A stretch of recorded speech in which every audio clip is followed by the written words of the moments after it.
You're listening to the Lanterns Radio Network. We are the network dedicated to empowering the individual, illuminating the truth, defending American exceptionalism, and inspiring future generations. Stay connected and get involved at lanterns.buzz for great radio. Get commentary and news of the day. Lanterns.buzz.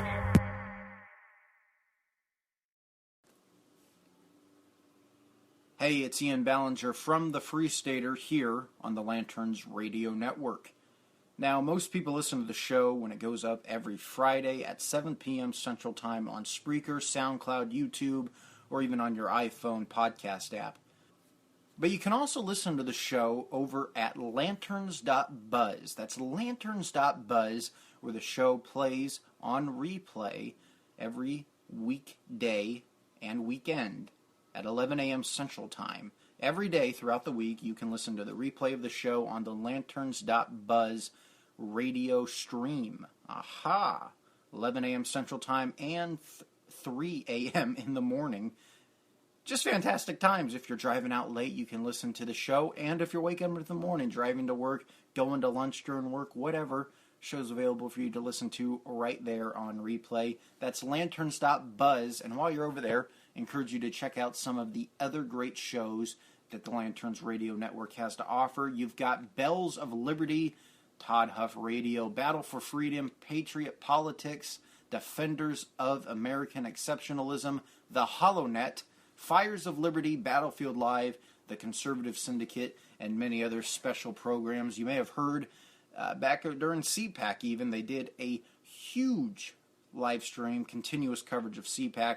Go to lanterns.buzz for great content. We're here to fix the machine. Lanterns.buzz. The world's gone mad.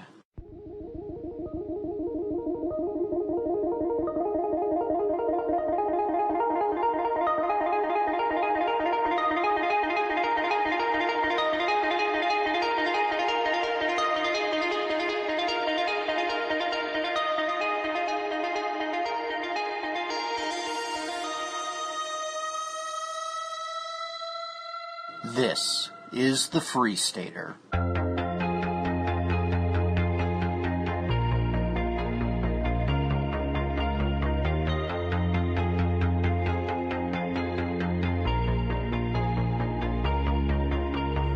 True conservatism, constitutionalism, may be in the minority now when it comes to the dialogue on political affiliation, but that doesn't mean we stop fighting.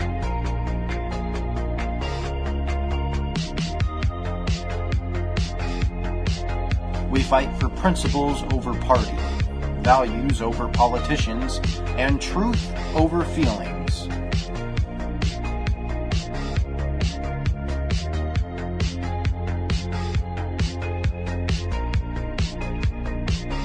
You've entered a state of freedom. This is the Free Stater. Welcome to the Lanterns Radio Network and to the Free Stater. I'm Ian Ballinger. Let's get right to it. This story we've talked about for the last 2 episodes. It shaked me to my core. It bothers me profoundly that this is even a discussion and that we still have to talk about this and still defend this position because it's a pretty common sense position. We don't value life anymore as a culture. All it takes is to just look at social media. People are scared of pain. And, it's a natural reaction to be scared of pain. I'm not really fond of pain myself. But the common argument for these eugenist-esque type of arguments, where people say, oh, the patient is suffering, let's end his pain and allow his life to end. It's a very sensitive issue to talk about because obviously nobody wants loved ones or friends to have to go through pain and suffering. In Belgium, a terminally ill minor This from CNN. The first child to be euthanized in Belgium since age restrictions were lifted in the country 2 years ago. The child was suffering from an incurable disease, and the child asked for euthanasia. You don't want a child to go through suffering, and so of course you see so many people in secular culture tout the, quote, right to die argument. I'd like to quote Matt Walsh over at The Blaze when he said, quote, "Let me say one thing about this right to die nonsense. It is not just a moral abomination, but a logical one. A dead person has no rights. To die is to finally and forever forfeit all rights. Death is the cessation of human rights. When you say a person has the right to die, what you're really saying is that he has the right to have no rights. In this case, you're saying he doesn't have the right to continue to have rights. It's a troubling interpretation of human rights. If a person has the right to die, even without having expressed such a wish, as in the case of Charlie Gard, then might a person have the right to be robbed, tortured, raped, scammed? What other rights do I have, which I don't benefit at all from exercising, and which I may be obliged to exercise against my will, and which necessitate the removal of all other rights? This is the road you find yourself traveling down once the state assumes the role of both parent and God. It only leads to one place: to death and despair. That is the only place it has ever led. Humanity never learned that lesson. And it seems that we never will, unquote. That was from Matt Walsh over on his channel at theblaze.com. And he's absolutely right. It is a culture of death that we live in because we've allowed our governments to fill the role of God, to fill the role of parent. I remember posting this post on Facebook. This from Fox News. Charlie Gard case. UK judge gives parents 2 days to prove why their son should be kept alive. Gee, I don't know. Maybe it's because it's their child, and you shouldn't have to prove to the government why your child deserves to live. That wasn't really received well by people on my Facebook friends list. A lot of people saying the child is in tremendous pain, just let him die. Has no chance of survival. But it's still not the government's job to tell parents what's best for their child. I got a response from a friend saying, no, it's the child's job.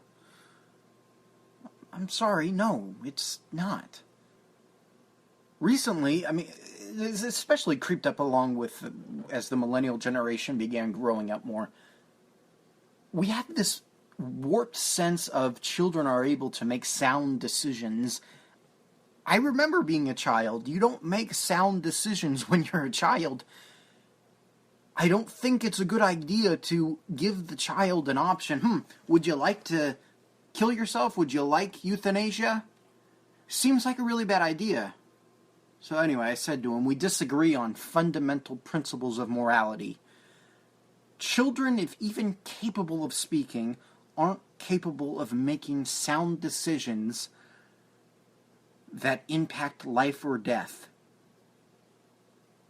There are countries that allow assisted suicide for children whose quality of life is deemed subpar. And that's another thing.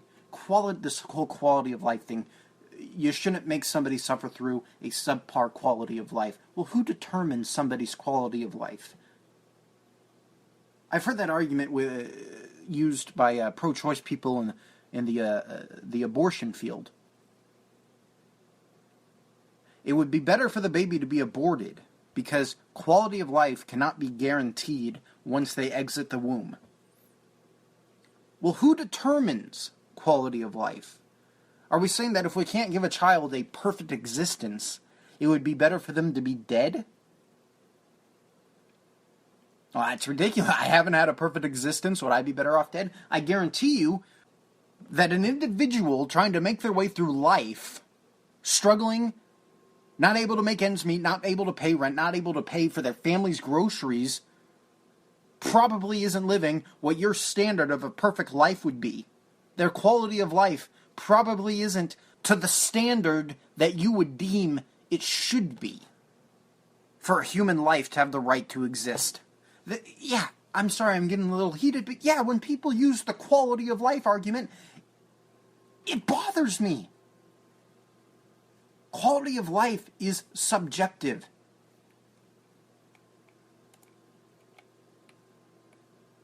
Who determines quality of life? What's to stop the government from determining that certain undesirables aren't capable of attaining that standard? That euthanasia, it's for their own good. The government has sunk to that level before. Who's to say they're not going to do it again? What is the left's fetish with putting trust in government? They're people. They're really corrupted people with a lot of power. Why should I trust them? Why should I trust them with my child's life? Why should I trust them with my life? Why should I trust them with determining what an acceptable quality of life is? It's really not that hard, this Charlie Gard case. The parents have a right to determine what is best for their child. Article from Red State. Great title here by Kira Davis. The Charlie Gard case is not about his medical prognosis. Let's stop pretending it is. Bill O'Reilly said the same thing today over on Glenn Beck's show. It's not about, let's stop pretending this is about, oh, we're just thinking of what's best for the child. No, we're not. Let's stop playing that game. All right, we're not stupid. It's not about his medical prognosis. It's not about what's best for the child. It's about government power. I'm going to read this article from over on The Blaze about this thing that Bill O'Reilly said over on Glenn Beck's show because he makes a great point. Charlie Gard's case is not about his tragic medical condition. This is a quote from Bill O'Reilly. It's about power. It's about euthanasia. It's about abortion on demand. And the far left, the progressive left, does not want those things questioned. In an Orwellian statement, the hospital has said that, quote, and this should scare you, this should shake you to your core, especially if you're a parent. Now, I'm not a parent, but I'd like to think that I'm able to put myself in other people's shoes pretty well. Let's put ourselves in the shoes of Charlie Gard's parents for a second. And let's listen to this statement from the hospital that's holding their son captive. Quote, a world where only parents speak and decide for children, and where children have no separate identity or rights and no court to hear and protect them, is far from the world in which Great Ormond Street Hospital treats its child patients. The hospital just said, a world in which the parents decide what is best for their child is not a world that we want to exist in. And so we're going to impose our beliefs on you. That should shake you to your core. That should terrify you. Article from the Daily Mail on this. New lifeline for Charlie Gard as judge gives U.S. doctor the green light to fly to Britain and examine critically ill baby after White House urged medic to intervene. That's another thing. You got to give respect to Donald Trump. I've made it clear that he was not my first choice for president. Donald Trump, though, absolutely respect him for speaking out in favor of Charlie Gard and Charlie Gard's parents. U.S. medic to see Charlie Gard after claiming a 56% chance of meaningful improvement. Neurologist says drug tests on mice extended lives and help brain function.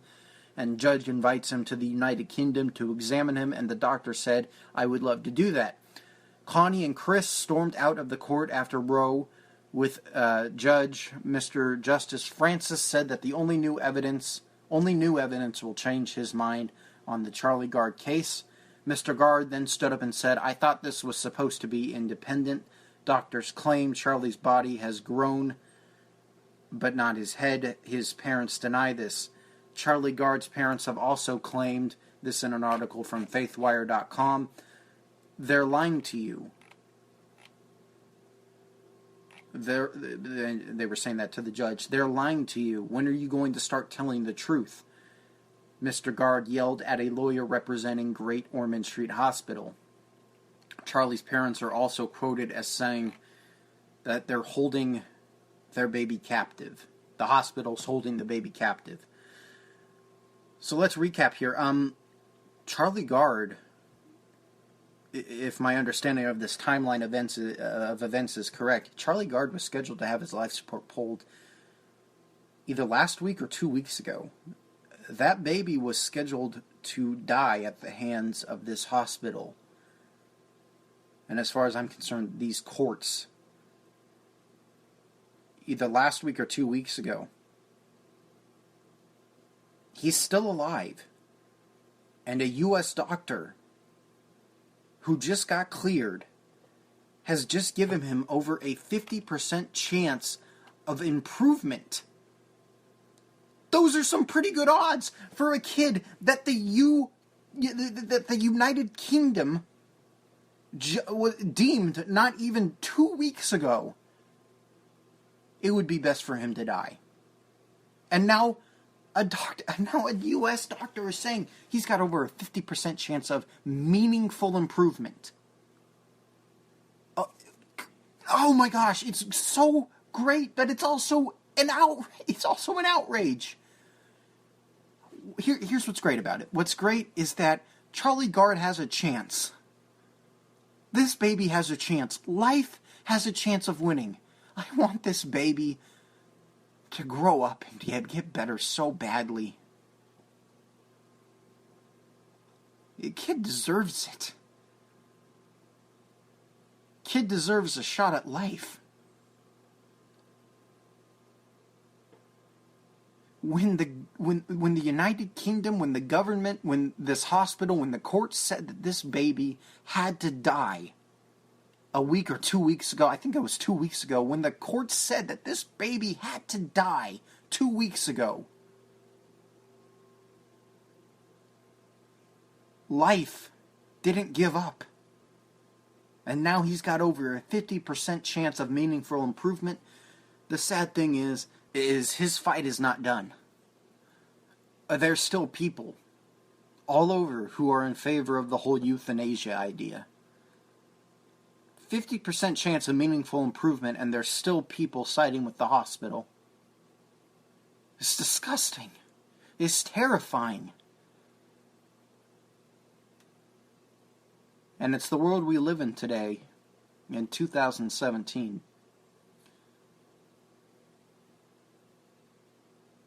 I don't even know what to say anymore.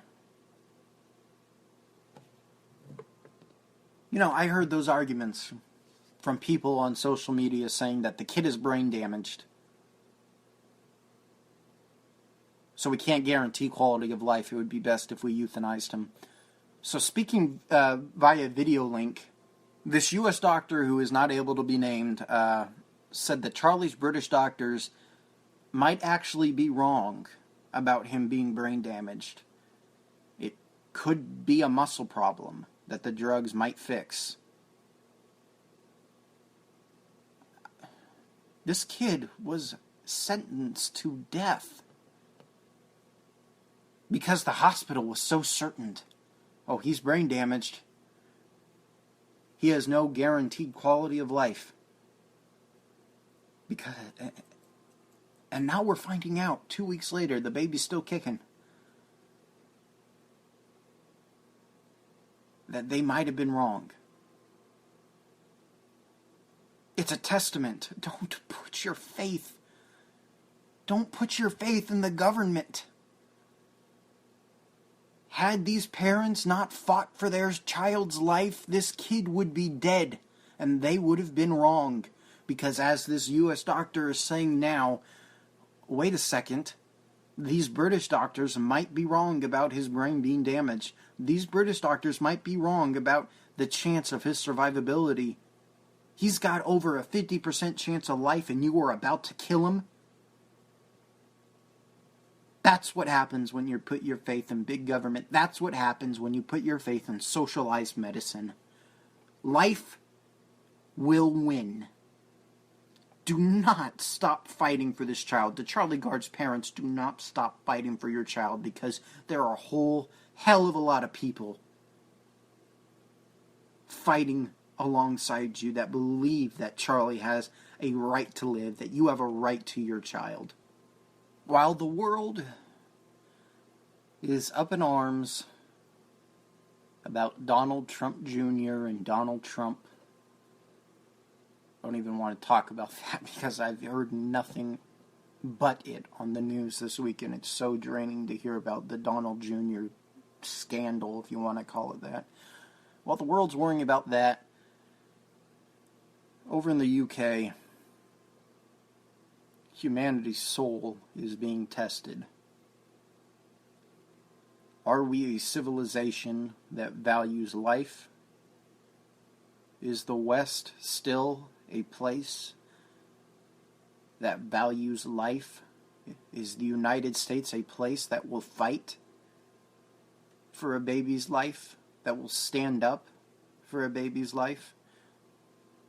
Are Brits people that will stand up for that baby's life? Charlie Gard's parents sure as heck are. And if you're a praying person, I ask that you keep them in your prayers. On your knees, pray for them. Because I fully believe that our souls are being tested. I fully believe that looking back so many years from now, the outcome of this Charlie Gard case will either be a story of life, the fight for life winning, the fight for life and love and independence winning, or the secession of rights to big government winning. I heard someone say this isn't just about one baby's life. This is so much bigger than that, to which I would say, no. This is about one baby's life. And that's how big it is. You're listening to the Lanterns Radio Network. We are the network dedicated to empowering the individual, illuminating the truth, defending American exceptionalism, and inspiring future generations.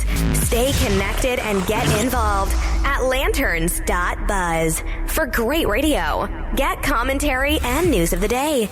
Lanterns.buzz.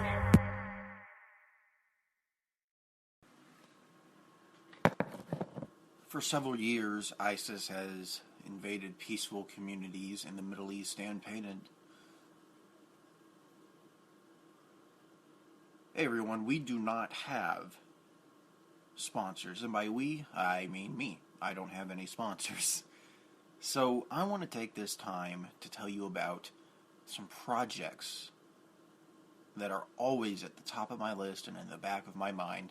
They're fantastic projects. The NazareneFund.org. For several years, ISIS has invaded peaceful communities in the Middle East and painted the Nazarene symbol on the door of people they seek to convert, extort, or murder. While ISIS uses the Nazarene symbol to symbolize death, we use it to symbolize life. Mercury One is a U.S.-based humanitarian aid and education nonprofit organization that established and administers the Nazarene Fund. The Nazarene Fund aids in the restoration of Christians and other persecuted religious minorities in their communities who have been targeted by ISIS for their faith. I want to make it clear, I am not endorsed by Mercury One. They have not paid me to say any of this, and I'm not directly affiliated with them in any way. Be that as it may, I think that what they're doing is extremely important, and I want to share it with you. So rather than push a sponsor for you right now, in large part because I don't have one, I want to share their mission with you and direct you to where you can go to help. Now, in 2014, the Christian community in Syria and Iraq were facing the greatest calamity in its 2,000-year history. The Islamic State, ISIS, exploded out of Raqqa, Syria, the capital of its self-proclaimed Islamic State. In a lightning strike that surprised the world, ISIS forces captured Mosul, Iraq's second-largest city, and all of nearby Nineveh plain, the traditional homeland of the region's Christian community. What followed was a campaign of extortion, murder, and displacement not only of the Christians, but of other ethno-religious minorities in the region. By 2015, a population of 3 million people was reduced to only 300,000, most of them displaced from their homes and fleeing to other countries. In August of that year, Glenn Beck took the stage, and the Restoring Unity rally in Birmingham, Alabama, declared the situation for it was genocide. Mercury One donors immediately responded, and the Nazarene Fund was launched with the goal of rescuing 400 families. No one at the time that realized that a movement was born, and over the course of the next 18 months, Mercury One has far exceeded its original goal, and the numbers speak for themselves. 1,290 families rescued, 5,202 people saved. Fortunately, the tactical situation is changing. Coalition forces have liberated most of Nineveh. Mosul will soon be under Allied control. An attack on Raqqa is imminent, and Mercury One is shifting its focus from rescuing to rebuilding and restoring the lives and communities of these persecuted people. We're so happy to shift this focus from providing immediate basic care for individuals to rebuilding and restoring communities by funding projects that will have a future impact on health and education for years to come. Mercury One funded projects include a medical clinic in Lebanon, a medical clinic in Greece, school in Beirut, Lebanon, a school in Athens, Greece, a mobile trauma center in Acre, Iraq, a trauma center in Al-Qush, Iraq, a community center in Nitra, Slovakia, and a transport van in Brazil. As their mission continues to evolve both internationally and at home, please continue to support all of Mercury One's efforts by donating now. To donate, go to mercuryone.org or thenazarenefund.org. It's a great cause. They need your help. If you're able to donate, I encourage you to donate. I encourage you to go, again, thenazarenefund.org, and donate if you can. God bless. Laus Deo. I want to talk to you about the 912 Project. Now, this is something we've discussed on the show a lot. And I mean a lot, and it's something we're going to discuss on the show a lot more. At the origin of America, our founding fathers built this country on 28 powerful principles. These principles were culled from all over the world and from centuries of great thinkers. We've distilled the original 28 down to 9 basic principles. And if you believe in at least 7 of them, then we have something in common. They've also added 12 values that represent the qualities of those who founded our country. If we can all live by these, we believe America can get back on course again.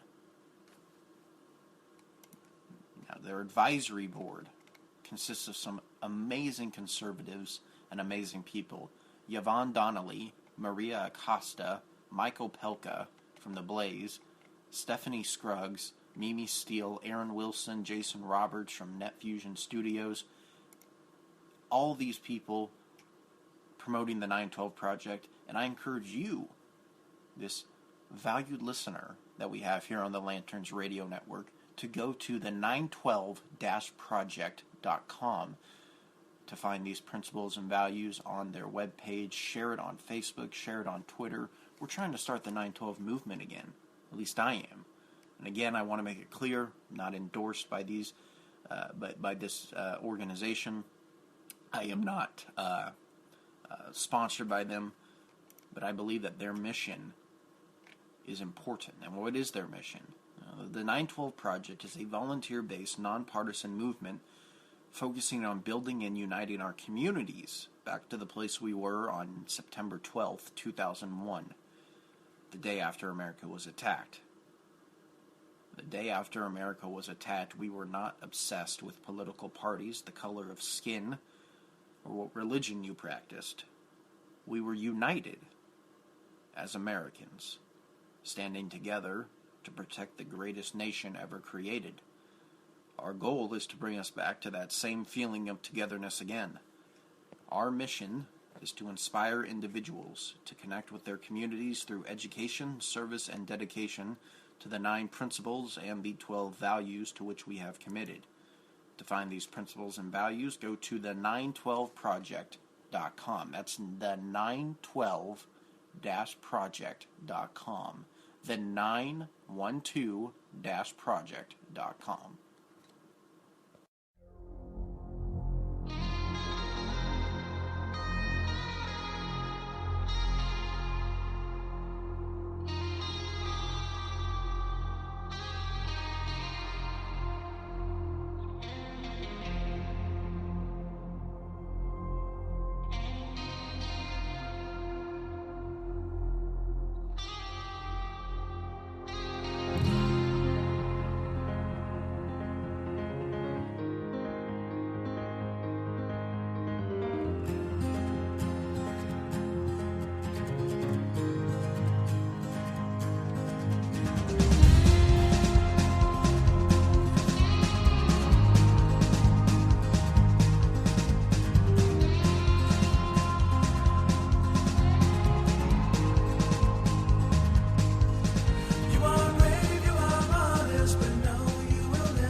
This a really awesome article coming from campusreform.org.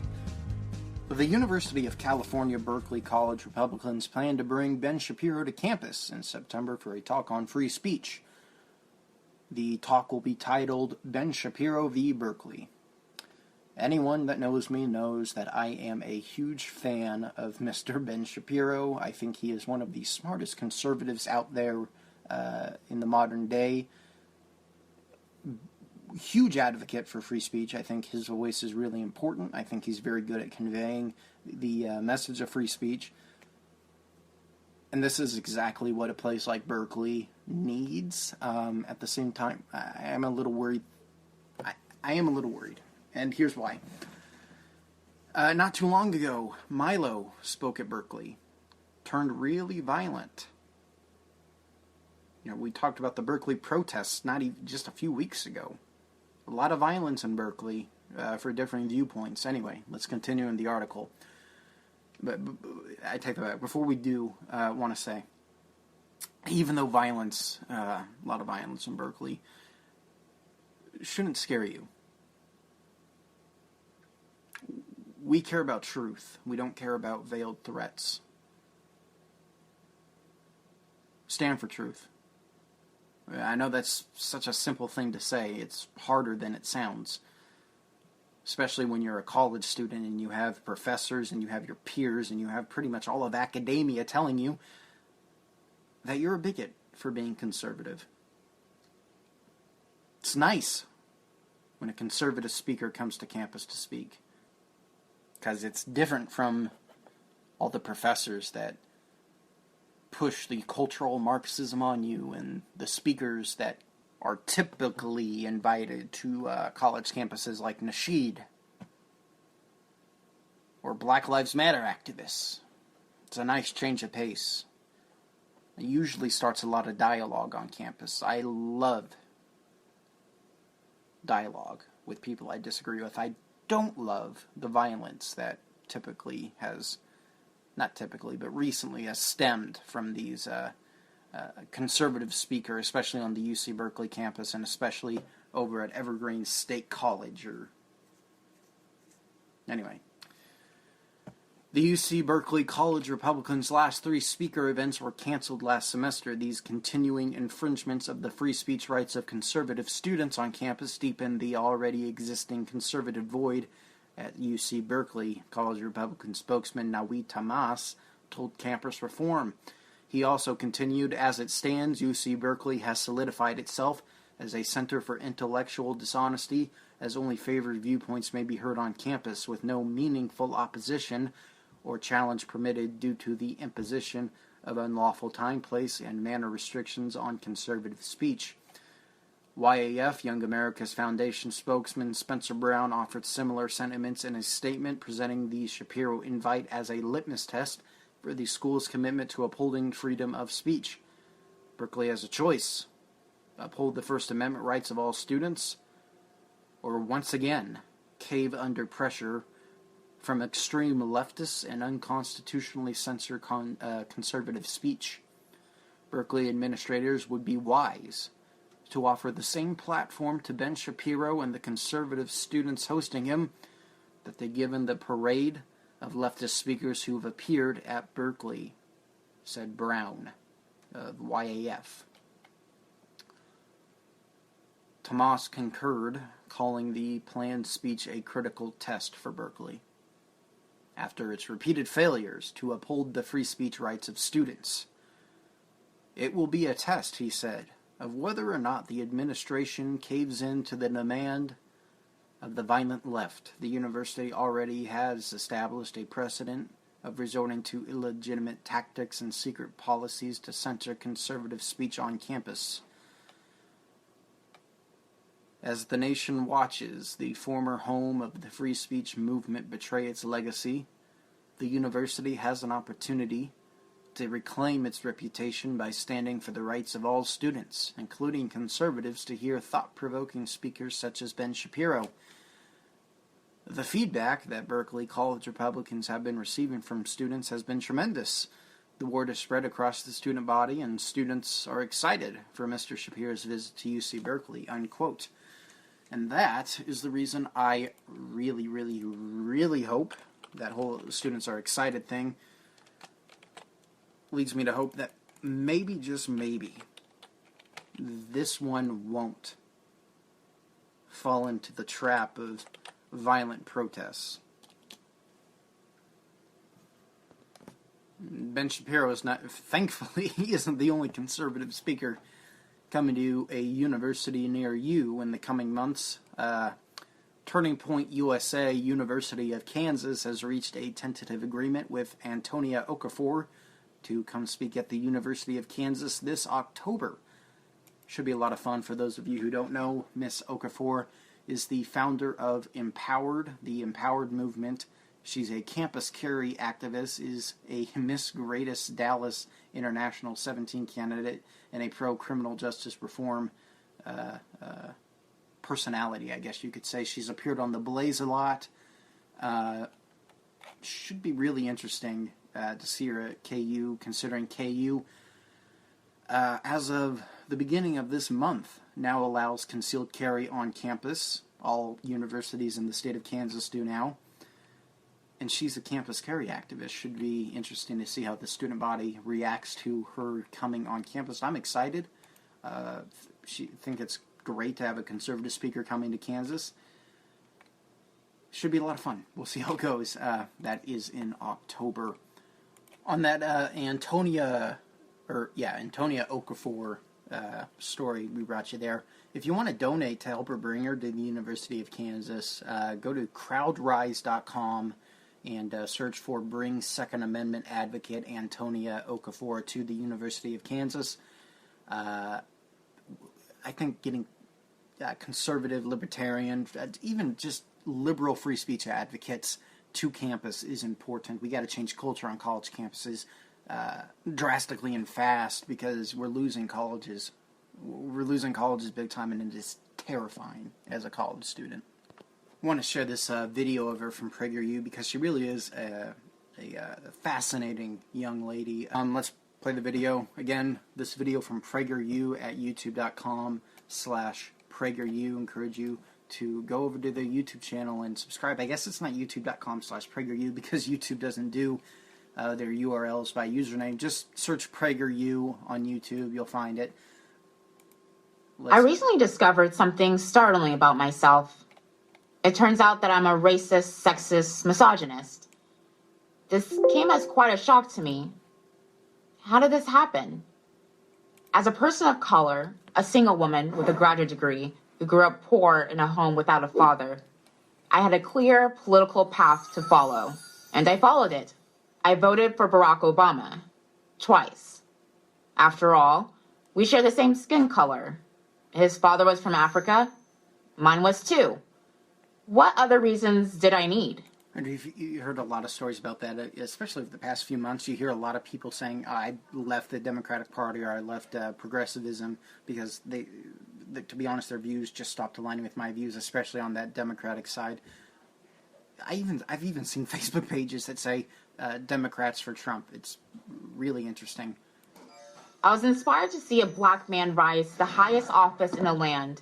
I believed his ascent would herald a new beginning, a new era of racial healing and harmony. We would finally have that frank discussion about race that everyone always talks about. I was also inspired by his wife. I was thrilled to see such a strong, opinionated black woman take the national stage. But then something happened. Actually, several somethings. I realized there was a big contradiction in my own life. I considered myself a free thinker, but I was thinking exactly what I was supposed to. I decided to start asking questions. I belonged to several campus feminist groups. I was even teaching feminism to inner city girls. Part of that teaching involved making the case for abortion. These girls needed to know that they had the right to make decisions about their own bodies. Surely, I thought, that's empowerment. But one day I asked myself, isn't it men who benefit most from consequence-free sex? Doesn't that give them even more power over women? And of course, abortion certainly doesn't empower the woman it prevents from ever being born. When I began to ask my other feminist friends how they reconcile these issues, they just got angry. I was called anti-woman, even by progressive men. But I'm not anti-woman, I thought. I am a woman. I just don't want to be a weak one. I want to be strong, like Michelle. At about the same time, while I was a student at the University of Texas at Dallas, the UT Austin Department of African Diaspora Studies released a statement in which they said, and I quote, African Americans are disproportionately affected by the saturation of our society by firearms. We demand that firearms be banned in all spaces occupied by Black people on our campus. Wait a second, I thought. Why would you want to ban firearms only in Black areas? Doesn't that mean that you either think Black people are more dangerous than other people or less worthy of protection? These questions did not endear me to my progressive friends. I was called a race traitor, even by white people. But I'm not anti-Black. I am Black. I just want to be safe, like Barack. I realized I didn't have a good answer. I only had more questions. Like, why were Blacks doing so poorly in cities that had been run by Democrats for decades? Was it racism and sexism that was holding people back? Or was it something else? The more questions I asked, the less popular I became. But here's the funny thing. I started to feel better about myself. I decided that the very definition of empowerment required me to take responsibility for my own life. I wasn't going to be anyone's victim, which meant I had to protect myself. So I bought a gun. I started to advocate for gun rights. That cost me more friends. I joined the pro-life movement and walked in the March for Life. More friends. Gone. Then I crossed the line. I voted Republican, the party that views me as an empowered individual, able to shape my own destiny, not as a member of a victim group. And that's how I became a racist, sexist, misogynist. I'm Antonia Okafor for Prager University. If she's able to make it to the University of Kansas, if they're able to get the funding to bring her to Kansas, I am so excited to go see her in person. Super smart gal. Should be a lot of fun. Secularism is so deep in academia now, it is scary. In fact, and you hear all the time, America wasn't founded to be a Christian nation. Love PragerU because they talked about that even last week. It was such a great video. I want to share it with you real quick. I encourage you to go to YouTube, search PragerU, subscribe to their YouTube channel. They make great videos. Encourage you to go there and check them out and give them your support. Share them too. They're great short videos. Share with your friends. Get the word out. Just a great organization by Dennis Prager. Anyway, video they did, was America founded to be secular? That's the question. Let's give it a watch real quick. What role should religion play in a free society? More and more people today would answer, none. That would not have been the answer of the founders of the United States, the men who fought the American Revolution and wrote the country's Constitution. To them, the issue of religion and freedom were inextricably linked. You couldn't have freedom without religion. In fact, the political philosophy of the founders necessitated a divine foundation. Thomas Jefferson makes this clear in the Declaration of Independence when he writes that all men are endowed by their Creator with certain unalienable rights. The purpose of government, Jefferson and his compatriots believed, was not to bestow rights. Rather, it was to protect those rights already endowed upon human beings by God. But government isn't enough for a free society. A moral people is also required. That is, a people moral enough to police itself. Let's pause for a second. Completely agree with him, by the way. Mainly because it's a constitutionalist viewpoint, but also because, and you'll see it even on college campuses, we really aren't a moral people anymore. And this is why the Charlie Gard case is so important. Where does our soul as a people lie? Do we value life, or do we value the right to death? We hear all the time, America is great because America is good. Is America, as it stands today, actually good anymore? We were founded by good people. We have good people throughout our history, and there's good people living today, but as a whole, the soul of our nation, is it good anymore? I hope so. Would like to think that the majority of Americans still stand for life, still stand for liberty, still stand for the principles founded in the Constitution, but at the same time, seeing the news every day, I just don't know anymore. I'm not even going to lie, it's super depressing. Because you feel like your country's going down the drain. You feel like the conservative movement itself is even going down the drain. The conservative movement doesn't care about constitutionalist principles anymore, which doesn't really make it a conservative movement anymore.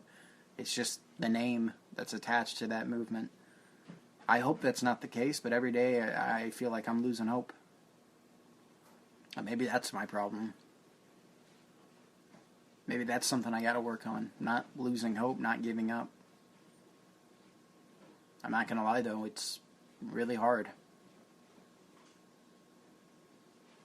Let's continue. Virtue or morality, George Washington observed, is a necessary spring of popular government. Thus, for the founders, liberty was not merely the ability to do what one wanted. It came with moral demands and boundaries. They all accepted the rule of life expressed by Benjamin Franklin. Nothing brings more pain than too much pleasure, nothing more bondage than too much liberty. The founders knew that the absolute enemy of freedom was, ironically, a freedom that was absolute and unrestrained. And where was this restraint going to come from? Their answer was religion, which for them, because of when and where they lived, was some variety of Christianity. Let divines and philosophers, statesmen and patriots unite, Samuel Adams wrote, in instructing citizens in the art of self-government. In short, of leading them in the study and practice of the exalted virtues of the Christian system.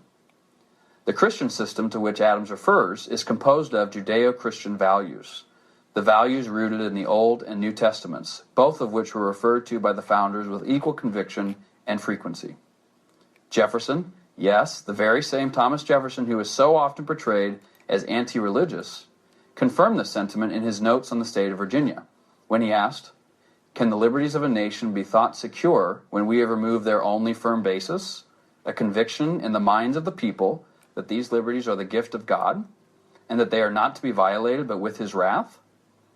James Madison likewise affirmed the essential connection between religion and morality. The belief in a God all-powerful, wise, and good is essential to the moral order of the world and to the happiness of man. John Adams believed that the doctrine of a supreme, intelligent, wise, almighty sovereign of the universe, a doctrine he credited to Judaism, was the great essential principle of all morality and consequently of all civilization. And he applied this thinking specifically to the new nation he helped to create. Our Constitution, he said, was made only for a moral and religious people. It is wholly inadequate to the government of any other. As president, he replied to a letter from university students in a way that would surprise many today. Science, liberty, and religion have an inseparable union. Without their joint influence, no society can be great, flourishing, or happy. Yeah, today, college students would be calling for his impeachment, but that's a completely different story. Don't know if I haven't seen this video in full, so I don't know if he gets to this, but I hear a lot of people saying in the comments section of this video, religion isn't required for morality, to which I would say a religious institution may not be, but a belief in a higher power is. Otherwise, where does morality come from other than complete chance of, the universe or whatever? If there isn't a higher being that is all good and all powerful from which morality stems from, morality's just a human construct that doesn't mean anything. Morality has to be based on something. Meanwhile, another founder, Alexander Hamilton, looked at the French Revolution and saw something much different. That revolution, unlike the American Revolution, had devolved into violence and chaos. Hamilton believed he understood why. The anti-religious force it unleashed, he wrote, annihilates the foundations of social order and true liberty, confounds all moral distinctions, and substitutes for the mild and beneficent religion of the gospel a gloomy, persecuting, and desolating atheism. For the founders, a free society divorced from religion simply could not work and would not survive. It is no wonder, then, that in his farewell address, George Washington chastised those who had claimed to be patriots and yet undermined the influence of religion. Of all the dispositions and habits which lead to political prosperity, religion and morality are indispensable supports. In vain would that man claim the tribute of patriotism who should labor to subvert these great pillars of human happiness, these firmest props of the duties of men and citizens. The founders did not demand that anyone believe in any particular religion or even in God. Quite the contrary. But while they understood the value of a secular government, they feared a secular society, one without religion. So should we. I'm Joshua Charles, writer and researcher at the Museum of the Bible for Prager University. You'll find in today's society, as I've said for the better portion of this show, that we've lost our soul as a nation, and that things in this country will not get better until we regain our soul as a nation. Pray for healing, pray for revival. That's all the time that we have for today. This is the Free Stater. I'm Ian Ballinger here on the Lanterns Radio Network.